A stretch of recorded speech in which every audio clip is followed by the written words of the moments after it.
G'day guys and welcome back to the channel. Today I'll be reviewing the game between Geelong and GWS, and it was GWS winning by 4 points. Very frustrating because as you can see we had plenty of opportunities to win in the game, notwithstanding that we kicked very inaccurately. 14 goals 17 to 16 goals 9 was kind of the story of the day really, with chances gone begging, and we just weren't able to execute late when it really mattered. But we'll circle back a little bit to how we got there in the first place. Giants were off to a fiery start. They were looking really good early days. There was minimal pressure from their standpoint. Out of the stoppage, they were looking pretty good. Definitely early days, and I think they got out to a 4-goal lead in that opening term. Thankfully, we were able to arrest the margin back a little bit and make it a bit more digestible at quarter time.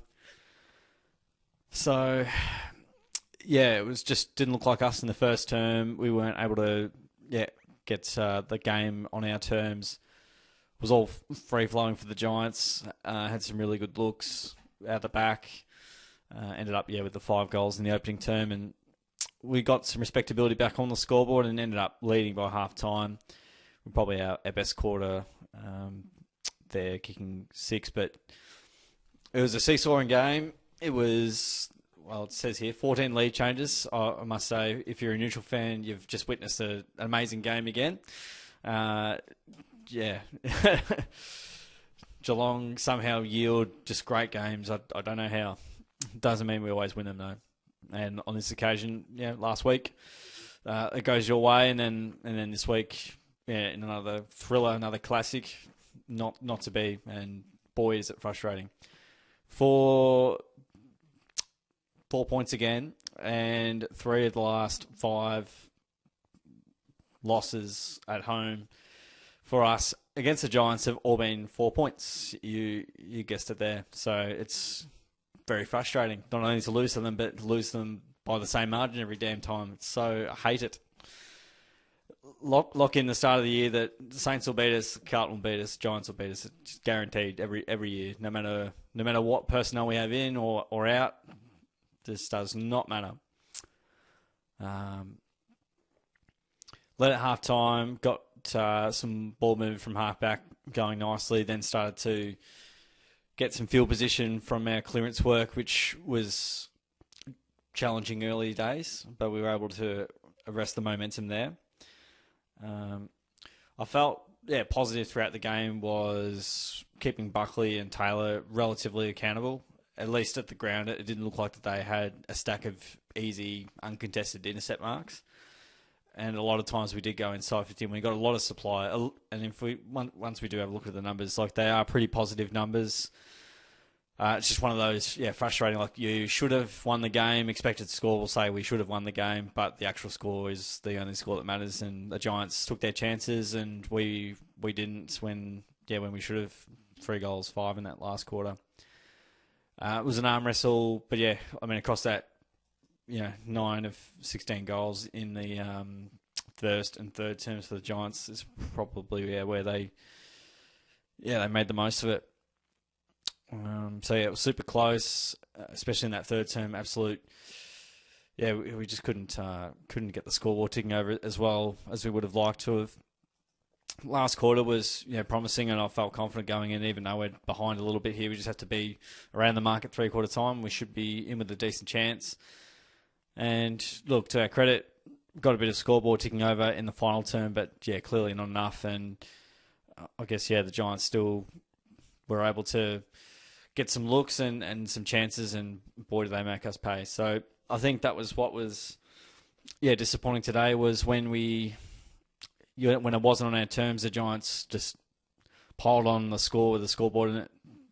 When we saw last week against Collingwood, even when Collingwood were on top, we weren't getting blown away on the scoreboard. We were just hanging in. But I think it's a very similar game, really. We hung in here as well, even when all looks a little bit lost early in the game.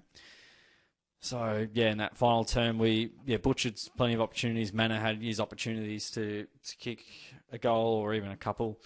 think he kicked 2 out on the full. Stengel misses, Blitzard misses a set shot that, he'd normally be in a good spot to kick. But yeah, it was just a game of converting and executing, really, is what it boils down to. We weren't able to shut down GWS's ball movement from half back. Once they got it out, they just moved it so quickly down to the other end of the ground, and they had forwards, in really damaging and dangerous spots. They kicked, very straight. As we can see there, 16 goals, 9 from their, from the 25 scoring shots they did have, and we kicked, 14-17, so it just wasn't to be. Shannon Neal dropped a mark, I think, with a Paddy kick as well. So, there's just so many possible opportunities there that just went begging that we weren't able to be composed enough in the moment to be able to execute. And look, it's tough.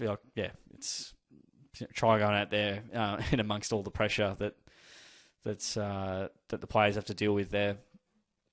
So I'm not super disappointed in the result, knowing that we effectively played well enough to win. We had the shots to win, but we didn't kick the shots. And sometimes you kick those shots, sometimes you don't. But if you allow a team to be that close, then you haven't got much margin for error, that everything sort of has to go right. And then it's all of a sudden like, okay, Blitz has to kick this, and it's a bit different to, it's okay. It's not the end of the world if you miss. Versus late in the game, you have to kick this. It just puts pressure on, and most of the game's played above the shoulders. So, credit to the Giants. Hogan kicked 7. No one's done that against us since Angus Monfries in 2013. So what's that? 12 years since that's happened. Long time between drinks. And I think David Hale would have been the bloke before Monfries to kick 7 or more. He kicked 8 on Matthew Scarlett. I think he doesn't like hearing that one. So, and it's not all doom and gloom. I mean, I don't know how a lot of teams would go if they had 4 of their 6 starting defenders out. I'm not making excuses, but just putting some information out there. And I know the Giants have a few out. They've got Cornelio out. They've got Kelly out. Bedford's out. I'm trying to think of his name. Daniels has also been out for a little while, injured for a fair chunk of the year. So, look, they clearly weren't at full strength either. But if you have one area of the ground, it's massively impacted, especially a back line. That kind of leads to this. So, maybe if we have one of the 4 defenders in the side, maybe it's not as drastic on the scoreboard. But, I mean, how would the Giants go without Buckley, Taylor, Whitfield and Ash all out of their starting team? Don't know. Versus we had Humphries out, Stewart out, Henry and Cole Jasny, who would be our 4 of our 6 starting defenders. So the back line has held up okay, all considering the personnel out. I don't want it to be seen as I'm making excuses for injuries, but if you take that quality of player out of any side, and I'm just reviewing Geelong, that's going to be a real challenge. You need close to your best 22 to just be in the fight and try and win each week. So health is your best player. And it just wasn't our day, and I'm sick of losing to these buggers that keep beating us at home. Oh, it just drives me to tears. Haven't beaten them there since 2018. 7 years, and another year goes by. Just lock in the annual loss to the GWS in Geelong. It's pretty much guaranteed. Giants had more of the footy. We'll go through some of the numbers. Had plus 22 the ball, and have a look at inside 50s there. Plus 15 from our side. Giants love to concede inside 50s, and doesn't really matter so much. In efficiency inside 50, I mean that stat's quite stark. I don't think that's normal of what we're sort of used to conceding, especially they had 46 inside 50s and kicked 105 points. So they were deadly when they did get it inside the forward 50 for them. 17-10 free kicks. Giants won the hit out battle, but we won the clearance battle 40-30. So we were actually really good from that front, but Giants defended really well, and then when they won the ball back, there was basically red carpet towards goal. Forward 50 pressure was lacking at times. It was definitely lifted after quarter time, and it was really good late. Just wasn't to be. 19 centre clearances to 10, 21 to 20 on the stoppages around the ground. So yeah, it was looking. I think it was 3-0 early the Giants' way. I think we got 7 more for the game. We got 19. Definitely arrested the momentum back that way and got a couple of goals out of it as well, which was positive. -7 in the contested ball, so the Giants won the battle there. And then on the outside, they got a bit more of the ball. Turnovers, I'm surprised that there was more by GWS. It felt like we gave the ball up a fair bit. Marks, Giants didn't take a stack of marks. Normally it's more than that. We took almost 100 marks. Marks inside 50, I was again surprised that it felt like the Giants had a lot more marks inside 50 than we did. So 16 is a good number for us to be able to work on. We just couldn't convert them, unfortunately. Contested marks 11-9, so won the battle in the air there. And Giants in front for most of the game, as we can see there. We're only up in front for 20 minutes. It was pretty close all afternoon outside of that first term, and we rested the momentum back and able to get some solid looks ourselves.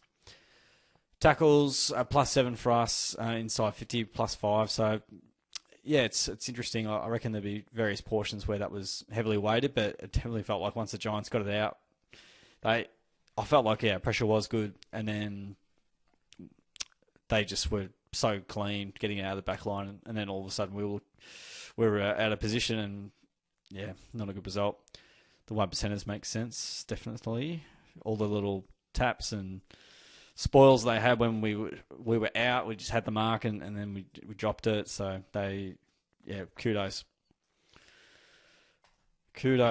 All right, let's go through the votes and whip through the players here. Baz has to get 3 votes. He got the 35 disposals, 8 marks, 10 tackles as well, 4 clearances, 2 goal assists, 700 metres gained. Gosh, more Bailey Smiths, please. He was phenomenal yet again. He's been great addition to the team, and boy, he knows how to win the footy. Maxi Holmes was really good. Gets my 2 votes, 30 disposals, 7 marks, 5 tackles, 6 clearances as well. Gained 700 metres, also set up a goal. Was back to some of his better form, winning plenty of the ball, and he's at his best when he's getting high metres gained and field position for us. So he was really good again. And 1 vote, I'll go to. Now I'm torn which player to go. I had it as Blitz, but now I'm looking at Grind's numbers. I'm like, this is interesting. I'll go Blitz. 20 disposals. He missed a couple. Gosh, it's a little bit controversial. 5 marks, 6 tackles. He had 9 clearances. Essentially, I wouldn't say playing out of position, but not playing in his primary position. In the ruck, I thought, he did really well. He was great around the ball. I wish he kicked one of those too. Gosh, especially that one late would have been great. It was a wonderful contested mark and just didn't work out. Grime was pretty solid back into the side. He kicked a nice goal, nice snap. 23 disposals, 9 marks as well. Pretty productive. 2 goal assists. Set up some snags there. So he was good back on return. Felt like he was quiet at the game, but he definitely worked his way into it. DeConing was pretty decent. Has some really good moments. Then he has some absolutely horrible moments. But he had the 21 disposals, took the 8 marks, 4 tackles. I think in the second term he fell asleep a little bit where he was just in the wrong spot. But also, some really good marks down the line as well, clunking them nicely. Ollie Dempsey kicked a couple of goals at the 19 disposals, 5 marks, 3 tackles, 3 clearances. He was really good again. Works his backside off each and every week and knows how to hit the scoreboard, knows how to take a hanger in the goal square. Stengel was back to some better form. He was getting involved here. He kicked 2 goals, 4 though. 13 disposals, 5 marks, 6 tackles. Got a clearance. I mean, there's been games where he's just kicked a point, so he was getting plenty of opportunities up forward. He just didn't quite nail the opportunities as well as he normally does. And, bad kicking's bad football. potentially could have won us the game there. He kicked a bit straighter, kicked like Jesse Hogan, 7 goals, 1 or whatever the heck he kicked. Jezza was better. He kicked a couple of goals. He looked dynamic. Had the 15 disposals as well. 5 marks, 4 tackles. Also got a clearance as well. He was kind of on the wing. He was in the middle. He was up forward. So, yeah, kicked a couple of really nice goals for us. Got involved, which we like.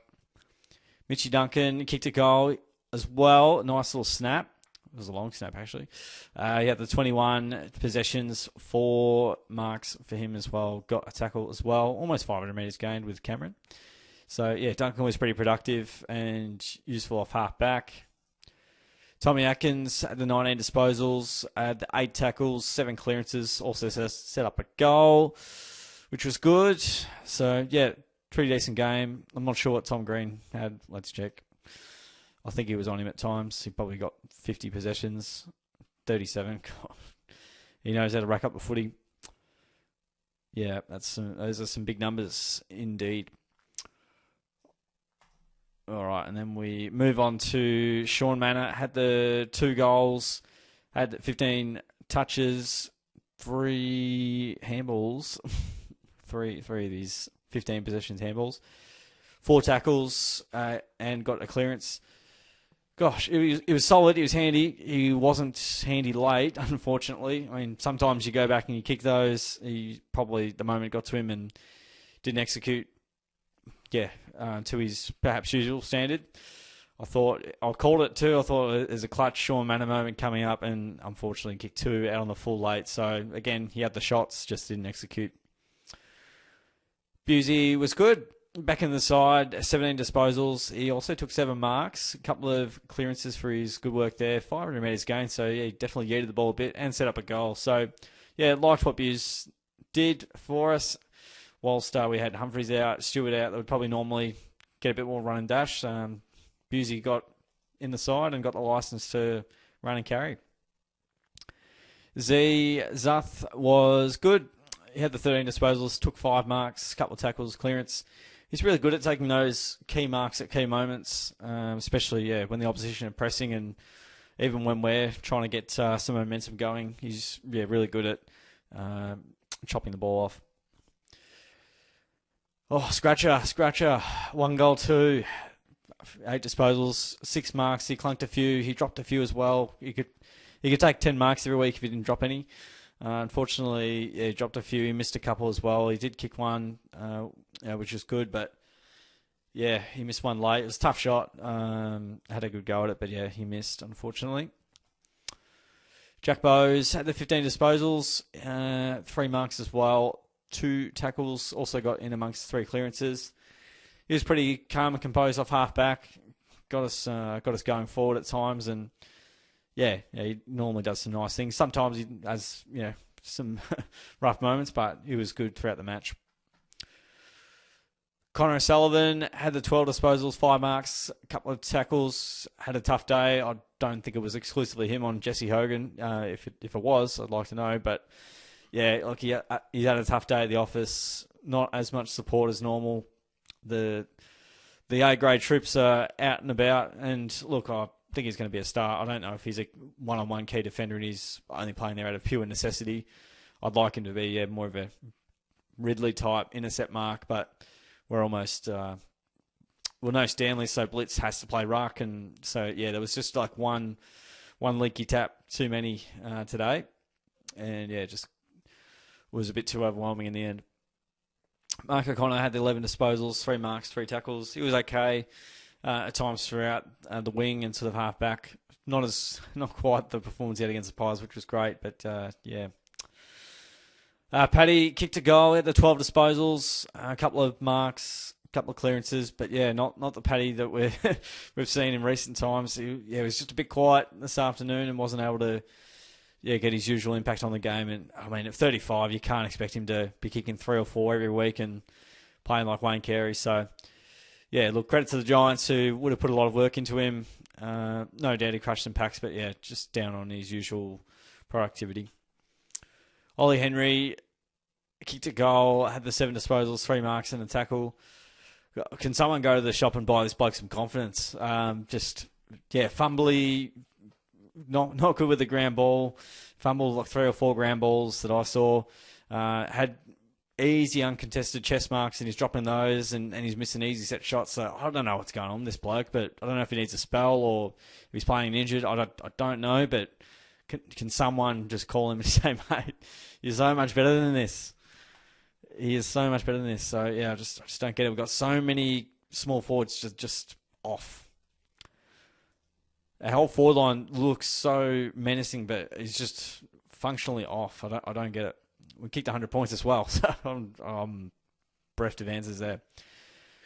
Close was quiet. He kicked a goal, had the 7 disposals, couple of marks, tackle as well. But yeah, I'm not sure if he was doing a heavy tag on Ash or anyone like that or Whitfield, but they both racked up the footy. So yeah, I think he just had a quiet game, bit of an off game for Close. So yeah, not too sure on that front. O'Shane Mullen had a bit of the ball, 8 disposals, 3 marks. I'm not sure if he was on Toby Green. Don't know where he was. I think he was mainly down back. But yeah, Hogan did a lot of the damage. O'Shane was all right. Jai Clark played about half the game and got 3 touches and a tackle. So again, I don't know why we persist with this bloke at the moment. He's just not up to AFL standard. He's not able to find the ball. He's probably playing out of position as well. But I've yet to see... Probably the goal he kicked against Richmond in 2021 is the only shining bright light I've seen from him. Outside of that, I just don't know what he does. So I don't know what his point of difference attributes are. If someone can point them out to me, that'd be great. But yeah, it's just so frustrating. I just feel like we're sunk cost fallacy with that one. We've picked him up so high in the draft or so low in the draft, whichever way the draft goes, and then we've just feel like we have to play him to get him into some form. And look, he's not going to be Chris Judd straight out of the gate, but I'm yet to see anything that resembles any decent midfielder at all. And with midfielders being dime a dozen. So yeah, I don't know what the go is there, but he continually just disappoints. Ted Close, he didn't have much game time. He took a mark and he made a kick. So yeah, got brought on very late. Don't know why they didn't sub Henry out. They just kept persisting. Maybe they thought a big last quarter was in his future, but it wasn't to be. We'll have a bit of a look at the ladder before we go to the fixture. We're probably just hanging on by a thread in the 8, or could be kicked out. Anything's possible. Live ladder. I assume we are live ladder. All right, so yeah, we're sitting 5 and 4. A lot of teams sitting at 5 and 4. Bombers will play a game later in the year. So yeah, there's plenty of teams on 5 wins, and we're sort of in that middle part of the pack. We're 5 and 4 in 2022, so hopefully we can just win the next 16. That'd be great. But yeah, look, I remember looking at the fixture going into this year and just going, gosh, there's so many just difficult games. I know you're not going to have the easiest draw of all time when you finish top 4, and I think we finished 3rd on the ladder. But yeah, it's just every game's just really tough, and it doesn't really calm down. Sort of looking at forward for next week, we've got Port Adelaide in Adelaide, so we're somehow favourites at the moment. We had a big win there last year in the final, and then outside of that, won at home in 2023, lost at home in 2024 when Port Adelaide kicked 8 goals in the first term and put us on the back foot. I think we were like 50 points down and still nearly came back and won. But that wasn't, again, not to be. That's the key phrase of this review.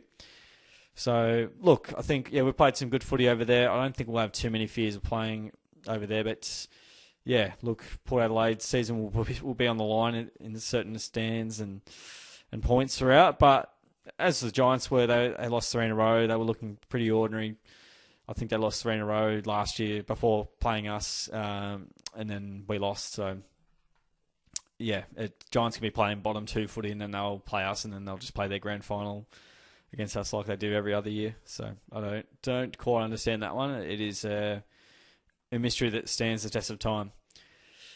So, again, a frustrating one. I'm not all doom and gloom because we had the shots, we had the opportunities, and we didn't make GWS pay. So I'm not yeah, I'm not going, oh, the season's over and we're no good. It's like, well, we're pretty decent. We're a good side. But especially today, and today specifically, we weren't able to. We kick points when we need to kick goals. That's late, when that was the difference in the game. If Blitzarves goes back and kicks it, we probably win. If Single goes back and kicks it, we probably win. If Scratch goes back and kick it, we probably win. If Manning kicks one of his two, we also probably win. So about 4 or 5 of those just did not go to plan.